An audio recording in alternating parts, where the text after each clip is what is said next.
Hello guys, welcome back to the channel. In this video I'll be showing you how you can create floating text effect on CapCut. Alright guys, let's get started. Here I have imported my video to CapCut and I have added my text to this video. So the first thing we have to do is clicking on the style option, or we can also click on animation option right here, and for me I'm just going to click on animation. Then we can select the floating animation. We can click on loop option right here guys. Then after that you have to find the floating animation, and as you can see that this is the floating animation guys, but this is just only for pro user or premium user.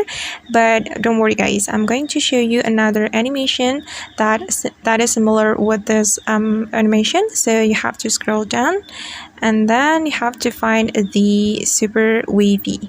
So this is the animation. Just tap on it, and after that we can adjust the speed. We can make it slower or faster, and I recommend you to make it slower so it can be like floating effect. So you have to drag the circle to the right like this to make it slower. Okay guys, and now let's take a look at the result. So I'm going to play the video. So this is the result. Okay, and that's how we can create floating text effect in CapCut. I hope this tutorial will be helpful for you. Thank you so much for watching and see you in the next video.